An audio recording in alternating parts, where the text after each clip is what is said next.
이것이 바로 아시아의 정신이자 의지입니다. 연이어 기회를 놓치고 찬물을 끼얹는 듯한 선제골을 내주고 말았습니다. 하지만 대한민국은 결국 잿더미 속에서 부활하며 감동적인 역전극을 만들어냈습니다. 2026년 월드컵 첫 경기부터 말이죠.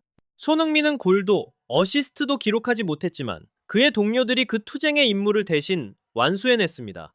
대한민국은 이보다 더 설득력 없을 수 없는 완벽한 방식으로 승점 3점을 챙기며 올해 월드컵에서 더 높은 곳으로 향하겠다는 꿈을 키워갔습니다. 시작이 좋으면 끝도 좋다라는 말이 있듯 동양인들은 늘 그렇게 믿어왔고 대한민국 역시 이번 대회에서 예외는 아니었습니다. 멕시코에서 펼쳐진 경기의 서막. 대한민국은 압도적인 점유율로 경기를 주도하며 체코의 진영을 끊임없이 몰아붙였습니다. 유럽의 복병 체코가 중원 싸움에서 밀리며 연이은 패스 미스와 단조로운 공격 패턴으로 고전하는 사이 손흥민은 아시아 호랑이의 공격 선봉에서 가장 빛나는 활약을 펼치며 위협적인 슈팅을 쏟아냈습니다. 대한민국의 캡틴은 자주 후방까지 내려와 공을 받으며 직접 공격을 진두지휘했고 왼발과 오른발을 가리지 않고 날카로운 슈팅을 날렸습니다. 그럼에도 불구하고 슈팅의 마무리에 있어서 약간의 운이 따르지 않았습니다. 반면 체코는 그리 주목할 만한 위협적인 상황을 만들지 못했습니다. 코너킥을 비롯한 세트피스 상황은 상대적으로 우월한 체격을 활용하려는 유럽 대표 체코의 주요 공격 루트였습니다. 그러나 붉은 유니폼을 입은 대한민국의 견고한 수비벽은 상대 공격수들을 무력화시켰습니다. 전반전은 그렇게 득점 없이 마무리되었지만 태극전사들의 매서운 공세를 감안하면 아쉬움이 많이 남는 팽팽한 흐름이었습니다. 휴식기를 마친 후 탐색전과 수싸움은 오직 승점이라는 목적을 위해 뒤로 밀려났고 양팀 모두 템포를 끌어올리며 경기는 더욱 흥미진진해졌습니다. 전반전의 시나리오가 반복되면서 대한민국은 후반 초반부터 거센 위협을 가하며 주도권을 잡았습니다.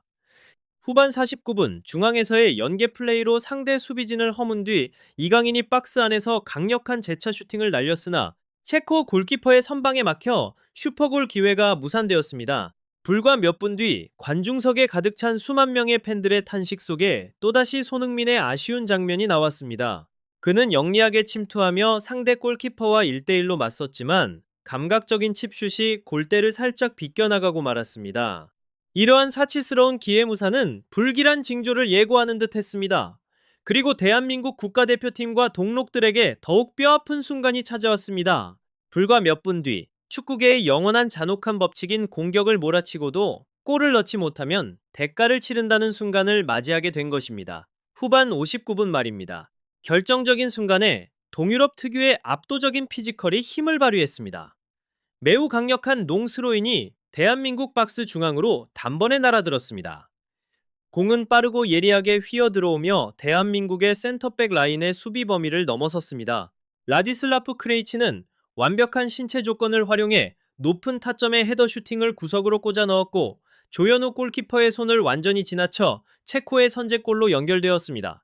선제 실점은 아시아 대표인 대한민국의 야망에 찬물을 끼얹었습니다. 벼랑 끝에 몰린 상황에서 전반부터 이어진 연이은 기회, 무산으로 인한 조급함까지 더해진 대한민국은 더 이상 물러설 곳이 없었습니다. 그들은 모든 것을 걸고 총공세에 나섰습니다. 전 포지션에서 숨막히는 압박을 가하며 체코의 진영에서부터 높은 위치에 전방 압박을 감행했고 후방의 치명적인 빈 공간을 노출하는 위험을 기꺼이 감수했습니다. 그리고 패배의 그림자가 짙게 드리우던 바로 그 순간 시베리아 호랑이들의 강인한 의지가 마침내 빛을 발했습니다. 대한민국은 후반 67분 빠르게 동점골을 터뜨렸습니다. 이선에서 넘어온 패스를 받은 황인범은 찰나의 순간 놀라운 침착함을 발휘하며 박스 안에서 부드러운 볼터치로 흰색 유니폼의 체코 수비수 2명을 따돌린 뒤 감각적인 슈팅으로 골문 구석을 찔렀습니다. 경기는 다시 원점으로 돌아갔습니다. 짧은 시간 안에 터진 2개의 골은 팽팽했던 남은 경기 흐름을 더욱 광적이고 흥미진진하며 리스크가 가득한 양상으로 바꾸어 놓았습니다. 유럽의 강호로서 자존심의 상처를 입은 체코는 더 이상 라인을 내린 규율 있는 수비를 하지 않았습니다. 그들은 정면 맞불 작전을 선택했고 대한민국의 열정적인 열망을 꺾고 승부를 결정짓기 위해 기꺼이 난타전을 불사했습니다. 후반 71분 대한민국 대표팀의 머리 위로 진정한 악몽이 쏟아지는 듯 했습니다. 왼쪽 측면에서 얻은 세트피스 프리킥 상황에서 공이 까다로운 궤적으로 박스 안으로 투입되었고, 혼전 상황 속에서 주장 토마스 수테이 문전 앞으로 쇄도하며 조현우의 골망을 흔들었습니다. 경기장은 터질 듯 고조되었고, 체코 선수들은 열광적으로 환호한 반면 대한민국 선수들은 모든 노력이 수포로 돌아갔다는 생각에 피치 위에 주저앉았습니다. 하지만 이전에 불운했던 기회들과 달리 이번에는 행정적인 운과 기술이 대한민국의 손을 들어주었습니다. 주심은 경기를 잠시 중단시키며 VAR실의 신호를 받았습니다. 전 세계 수백만 명의 팬들의 심장이 tum을 듯한 기나긴 기다림의 시간이 흐른 뒤 마침내 최종 판정이 내려졌습니다. VAR 판독 결과 수데미 슈팅을 날리기 전 흰색 유니폼의 체코 선수가 오프사이드 위치에 있었던 것이 확인되어 골이 취소되었습니다. 대한민국은 간발의 차로 절체절명의 위기에서 벗어났습니다. 구사일생으로 살아난 대한민국 선수들은 보이지 않는 거대한 에너지를 수혈받은 듯 했습니다. 그들은 어두운 진흙탕 속에서 다시 일어선 것처럼 불꽃 같고 빠르며 치명적인 축구로 즉각적인 반격에 나섰습니다. 황인범의 조유라의 대한민국의 미드필더진은 상대의 역전 의도를 완전히 압도하기 시작했습니다. 경기의 운명을 결정지은 결정적인 승부처는 후반 80분에 찾아왔습니다. 천재적인 축구 지능을 가진 영웅 황인범이 다시 한번 빛났습니다. 체코의 센터백과 풀백 사이로 벌어진 빈 공간을 포착한 그는 중원에서 상대 수비 라인을 단번에 무너뜨리는 정교한 롱패스를 찔러 넣었습니다. 공은 교체 투입된 오현규가 빠른 속도로 침투할 수 있도록 완벽한 낙하 지점으로 향했습니다. 등번호 9번의 스트라이커 오현규는 거친 트래핑 과정 없이 오른발로 최고 수준의 원터치 논스톱 슈팅을 날렸습니다. 공은 상대 골키퍼가 손 쓸 수 없는 골문 구석으로 빨려 들어갔고 대한민국의 2-1 역전승을 안기는 결승골이 되었습니다. 대한민국의 벤치는 환호성으로 뒤덮였고 멕시코의 하늘 아래 한 구석을 감동의 도가니로 만들었습니다. 종료 휘슬이 울렸습니다. 해외 스포츠 언론들의 경기 후 통계는 얼마나 치열한 승부였는지를 여실히 보여주었습니다. 대한민국은 58%의 점유율을 기록했고 기대 득점 X그시 수치는 무려 1.85에 달하는 14개의 슈팅을 날리며 체코의 0.91을 압도했습니다. 후반전의 끈질긴 투지와 전술적인 대처가 결국 승리의 열쇠가 되었습니다.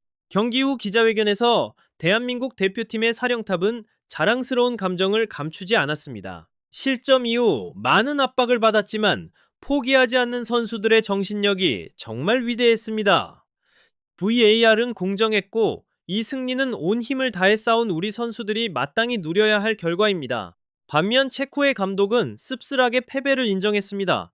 축구는 순간의 게임입니다. 우리는 승리에 매우 가까웠지만 두 번째 골이 취소되면서 선수들의 심리가 무너졌습니다. 대한민국은 우리의 실수를 너무나 빠르게 가로채 응징했습니다. 이처럼 몰아치는 압박 속에서도 대한민국은 단단히 버텨내며 귀중한 승점 3점을 획득했고 북미 정복이라는 그들의 꿈을 향한 첫 번째 단단한 초석을 놓았습니다. 현재 A조의 형세는 그 어느 때보다 명확해지고 있습니다. 대한민국은 골득실 차에서 밀려 개최국 멕시코에 이어 조 2위에 자리했습니다. 시련 속에서 단련된 강철 같은 정신력과 값진 승점 3점을 확보한 손흥민과 그의 동료들의 토너먼트 진출 가능성은 이제 그 어느 때보다 활짝 열려 있습니다.